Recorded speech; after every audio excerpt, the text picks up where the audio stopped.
Hi everyone, welcome back to Alice and the Giant Bookshelf. In today's video I'm going to be bringing you my very first Women's Prize for Non-Fiction review, and it's of this book, Wifedom by Anna Funder.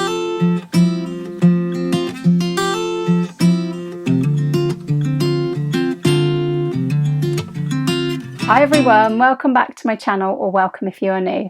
My name's Alice and I have way too many books, but none of those way too many books in this video. Today we're going to be talking about Wifedom by Anna Funder.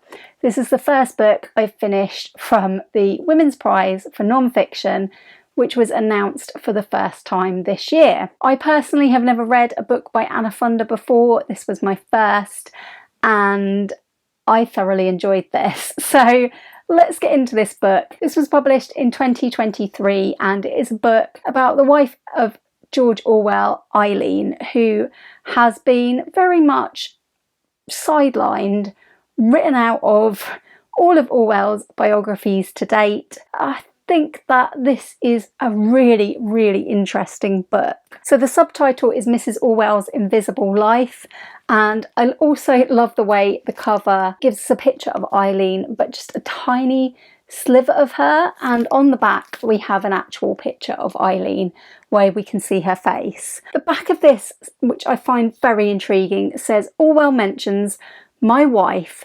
37 times. This is a direct quote from the book. And then I see, not once is Eileen named.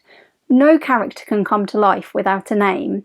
But from a wife, which is a job description, it can all be stolen. I loved Wifedom and I'm going to tell you why, but I also want to explain to you a bit more about how this book is structured and what it is. This is kind of a biography of Eileen.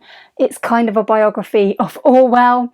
It's also got some sort of memoirish details from the author, Anna Funder. I really enjoyed the interjection of herself writing this book and how it was coming together and how she came to write it and all of that stuff. Also in this book, which I went into it kind of not expecting, is some fictionalised stuff. Basically, Anna Funder came to this through her love of George Orwell and his books. And she says in this that this wouldn't have been possible without the discovery of some letters written by Eileen. Some letters were found in a friend of Eileen's possessions, I think when she passed away. And this friend was called Nora and she had kept some of Eileen's letters. And this book basically draws on those letters and other letters between Eileen and Orwell that have come to light. And I just thought it was really fascinating what Anna Funder did here. So first of all, we have the layer of a biography of Orwell and Eileen and their married life together. Secondly of all, we have like a fictional story almost, which Funder openly says is, and demarcates it by making it look different on the page, a loosely fictionalized account of Eileen living, writing these letters. So obviously that this part is imagined, but it's also clearly very well researched so that this is as accurate as it could possibly be without us being able to know Eileen or find Eileen from most of the variety of sources that have previously written about Orwell. So Orwell is incredibly famous as the author of 1984 and Animal Farm, along with many other books and essays. George Orwell was his pen name. His actual name was Eric Blair. Both he and his wife Eileen died very young, both from different things, and both of which are explored in the book. I actually found myself crying at this. There was some really, really devastating stuff in this. Funder did a really excellent job of giving some life to Eileen, of letting her be a person in this book, both in the lightly fictionalized part of it and in the extensive research she has done to create a sort of a biography of her and her life with Orwell, all the things she basically did for him as a wife. So not only was Eileen basically running everything for Orwell, running his household, cooking, cleaning, basically getting all of the everyday stuff done. She was also his typist, she was also his editor, definitely had a huge influence on him, especially in the writing of Animal Farm. I have only personally read Animal Farm and 1984 of George Orwell's work, and I really liked Animal Farm, and I really disliked 1984 when I first read them. Well, dislike is a bit too strong, but I just didn't like 1984 as much as I thought I would. This book mentions that Animal Farm was very, very different from everything else Orwell had previously written, and that this is believed to be because he and Eileen discussed it chapter by chapter as he wrote it and had fun making up the details.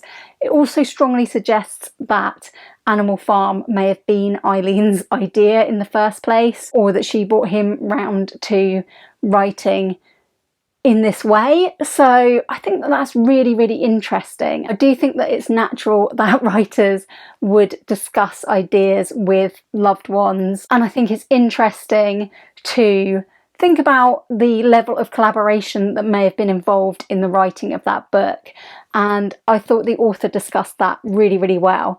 I think the author's love of Orwell still kind of shines through in this, even when talking about ways in which Orwell wasn't always the best person, even when talking about the ways in which Orwell didn't treat Eileen well, didn't treat other women very well, and may not have been the nicest of people.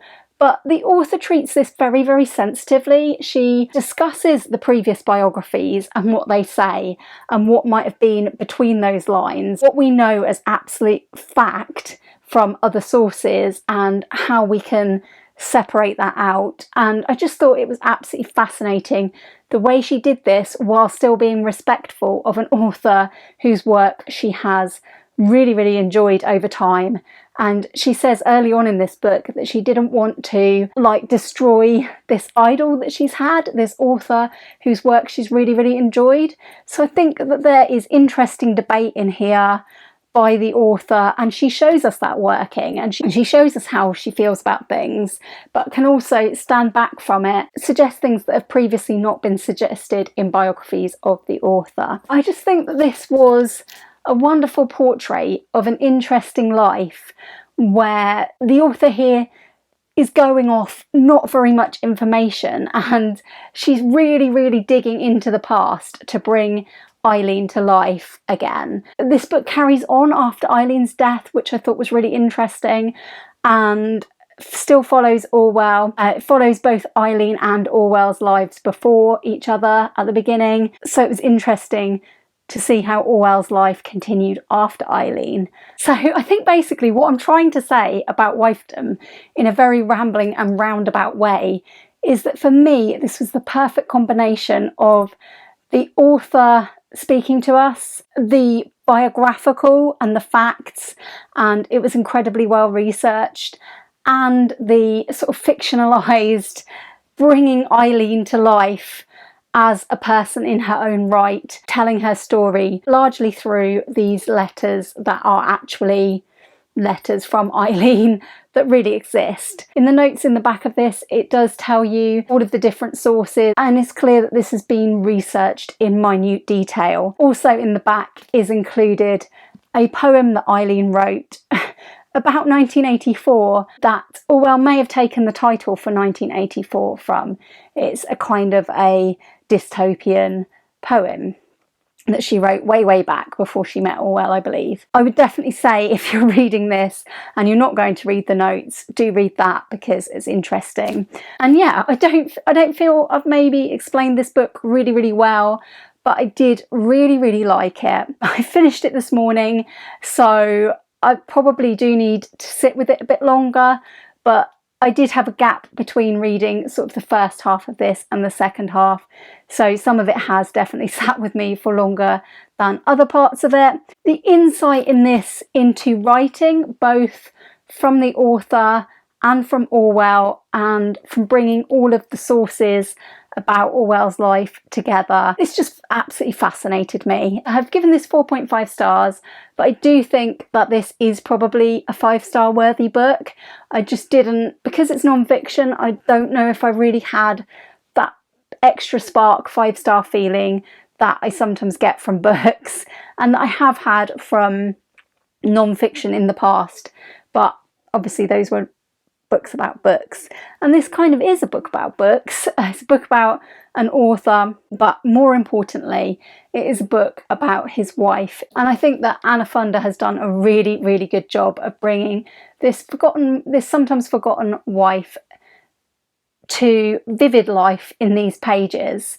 I think you will like this if you like books about writing, books about authors, just books about people, really. I think this is really a portrait of a marriage, a portrait of a woman, and it's also really, really sad. I had an overwhelming sense of sadness from this book at times. But aside from the people, there's also really interesting sort of historical detail that is vital to the backdrop of this story. There's the part of their life where the Orwells were in Spain during the Spanish Civil War. There's a lot about the Second World War, and they were living in London during the Blitz. It's historically also absolutely fascinating.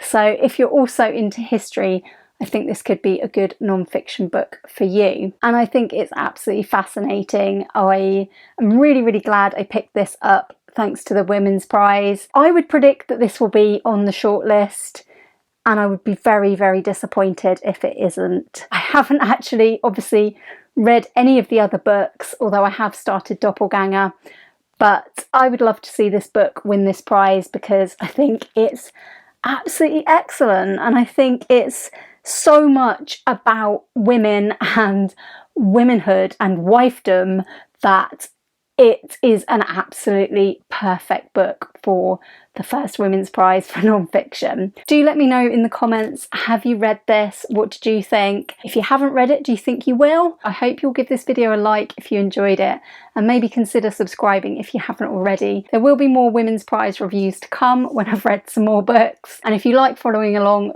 both the Women's Prize for non-fiction and the Women's Prize for fiction, do definitely check out our Plodalong, which is hosted by me, Gemma from Gemma Books, and Charlie from Charlie Brooke Reads. It's a very informal read-along where we're all dipping into the Women's Prize in our own individual ways and talking about it. Our next show will be a reaction to the shortlist of this prize, and I really, really hope this book is on it. Thanks for watching today, and I will hope very much to see you all again soon for another video all about books here on Alice and the Giant Bookshelf. Bye for now.